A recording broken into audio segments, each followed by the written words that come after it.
The wilderness doesn't negotiate. It doesn't offer second chances. And on one perfect autumn morning, it claimed a life in the most brutal way imaginable. A woman's voice, calm and confident, echoing through towering pines. Perfect day to be out here, totally alone. Those words, posted just hours before her death, would haunt investigators for months. Because Jenna Clarke wasn't really alone out there. Something else was watching. Something that had been tracking her scent for miles. In the dense undergrowth of a remote national park, a 400-pound male grizzly bear was about to turn a peaceful hike into a nightmare that would be captured, frame by terrifying frame, on a shattered camera lens. This is the story of those final, horrifying moments. And it's a story that should terrify anyone who's ever walked alone into the wild. Jenna Clarke lived for these moments. At 29, she had already conquered trails across 3 continents. Her Instagram followers knew her as the fearless woman who would hike for days without seeing another soul. She called it finding peace in the silence. I feel more alive out here than anywhere else, she had written just weeks before her final trek. The wilderness strips away everything fake, everything unnecessary. It's just you and the raw truth of nature. Those who knew Jenna described her as meticulous. She studied every trail, researched every danger, packed every essential. Her backpack was organized like a military operation. Bear spray in the side pocket, emergency beacon clipped to her shoulder strap. She knew the rules of the wild. But knowledge and preparation can always save you from a predator that weighs 4 times what you do. Jenna had been hiking solo for over a decade. She'd encountered black bears before, coyotes, even a mountain lion once in Colorado. She knew how to make herself appear large, how to back away slowly, how to avoid eye contact. These encounters had always ended peacefully. She had no way of knowing that this time would be different.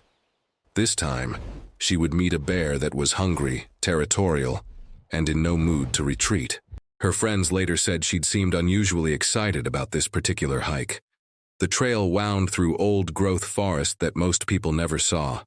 It was remote, challenging, and absolutely beautiful. Perfect for the kind of content her followers craved.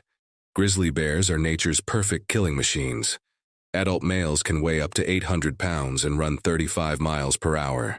Their claws are 4 inches long, longer than a human finger. Their jaws can crush a bowling ball. This particular bear had been spotted in the area for weeks. Park rangers had received reports of damaged campsites, torn garbage bins, aggressive behavior toward other hikers. But the warnings hadn't reached Jenna.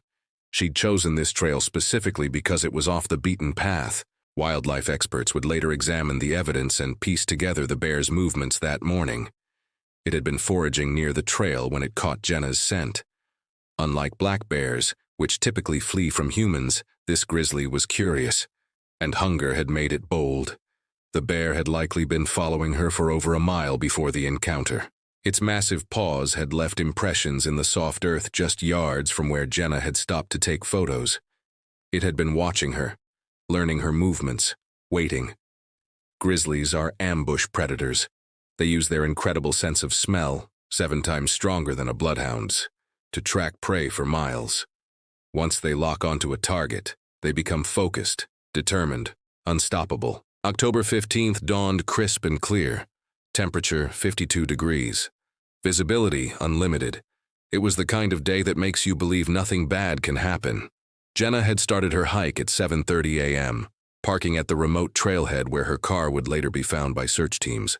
She'd texted her sister, "Heading out for the day. Signal is spotty, but I'll check in tonight." She never got the chance. The trail she'd chosen was notorious among experienced hikers. Dense undergrowth limited visibility to just a few yards in some sections. The path twisted and turned through thick stands of pine and aspen, perfect bear habitat. At 11:47 a.m., Jenna posted her final Instagram photo. The image showed a breathtaking vista of snow-capped mountains stretching to the horizon. Her caption would later chill investigators. "Perfect day to be out here totally alone." What she didn't know was that she wasn't alone. The bear was less than 200 yards away, moving through the forest on a collision course with her position. The attack happened in a section of trail where visibility dropped to almost zero. Thick brush formed a natural tunnel, forcing hikers into a single-file path with nowhere to go, but forward or back. Jenna's camera was rolling when it happened. The footage, never released to the public, tells the story in excruciating detail. At first, there's just the sound of her breathing, her boots crunching on dried leaves. She's humming softly to herself, a habit she'd developed to alert wildlife to her presence. Then the humming stops.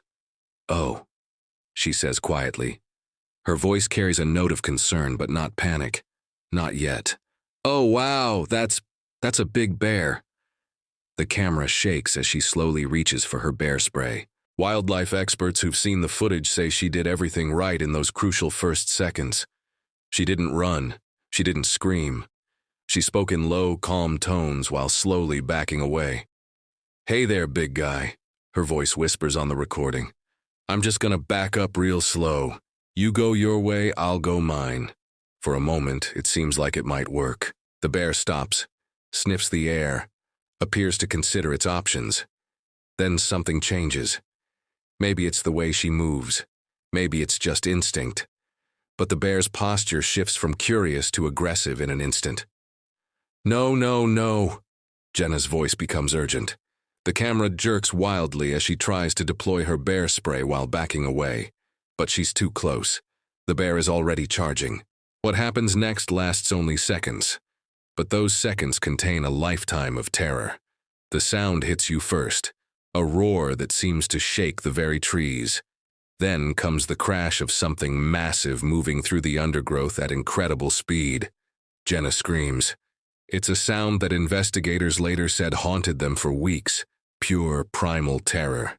The camera captures fragments of chaos, a blur of brown fur, massive claws. Jenna's arm reaching desperately for a tree branch, her bear spray discharging harmlessly into empty air. "Help me! Somebody help me!" Her voice carries through the forest, but there's no one to hear. She's miles from the nearest trail, farther still from any hope of rescue. The bear is on her in seconds, 400 pounds of muscle and fury, driven by instincts millions of years old. The camera tumbles to the ground, its lens cracking against a rock, but it keeps recording. The audio tells the rest of the story. Jenna's terrified pleas for help gradually fade to whimpers, then to silence.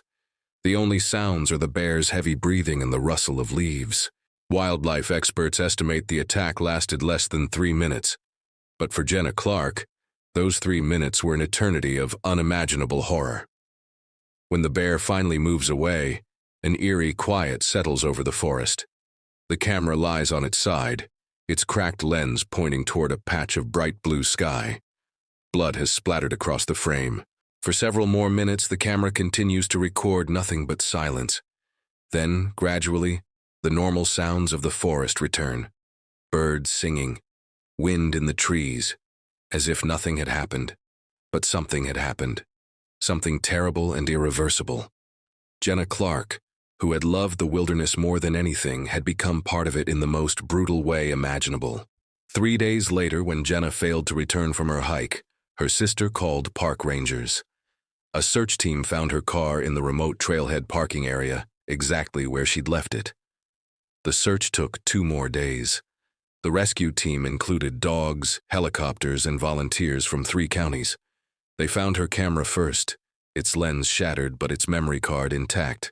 What they discovered on that memory card would change how they approached the search. This wasn't a missing person case anymore. It was a recovery mission. They found Jenna's body 50 yards from where the attack occurred. The bear had partially consumed its victim before dragging the remains to a secluded spot among the trees.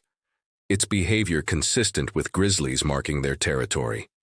Search team leader Mark Stevens later said it was the worst scene he'd encountered in 20 years of wilderness rescue work. "The footage showed us exactly what happened," he told reporters. But knowing what happened didn't make finding her any easier. The camera footage provided investigators with an unprecedented look at a fatal bear attack. Most such encounters leave only forensic evidence behind. This time, they had a minute-by-minute record of exactly how everything went wrong. Wildlife biologist Dr. Sarah Chen, who analyzed the footage, said Jenna had done everything by the book. She stayed calm, avoided eye contact, backed away slowly, tried to deploy her bear spray. In 99% of encounters, these actions would have saved her life. But this wasn't a normal encounter. The bear showed signs of aggressive behavior from the moment it appeared. Its ears were pinned back, a clear sign of hostile intent. It had likely been defending a food cache or territory. This bear wasn't curious or startled, Dr. Chen explained. It was hunting. Investigators tracked the bear for 2 weeks after the attack. They found it had been responsible for at least 3 other aggressive encounters in the area over the previous month. It was eventually located and destroyed by park rangers. The necropsy revealed the bear was older than initially thought, possibly suffering from arthritis that might have made normal foraging difficult. Hungry bears are desperate bears, and desperate bears are dangerous. Jenna's death sent shockwaves through the hiking community. Her Instagram followers, who had lived vicariously through her adventures, were devastated. Memorial hikes were organized across the country, but her death also sparked a heated debate about wilderness safety. Should solo hiking be banned in bear country? Should trails with recent bear activity be closed immediately? Park Service officials pointed out that bear attacks remain extremely rare. The odds of being killed by a bear are roughly 1 in 2.1 million. You're more likely to be struck by lightning. But statistics offer little comfort to those who loved Jenna Clarke. Her family chose not to pursue legal action against the Park Service. Her mother issued a statement saying Jenna knew the risks and accepted them. She died doing what she loved, the statement read. She wouldn't want her death to prevent others from experiencing the wilderness. The trail where Jenna died remained closed for 6 months. When it reopened, new warning signs had been installed every quarter mile. But the wilderness itself remained unchanged, still beautiful, still dangerous, still unforgiving. Today, Jenna's story serves as a chilling reminder of nature's ultimate power. The wilderness that gives us peace and beauty can also take everything away in an instant.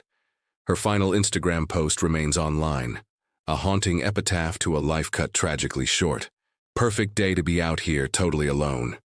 The comments below are filled with tributes, warnings, and debates about wilderness safety.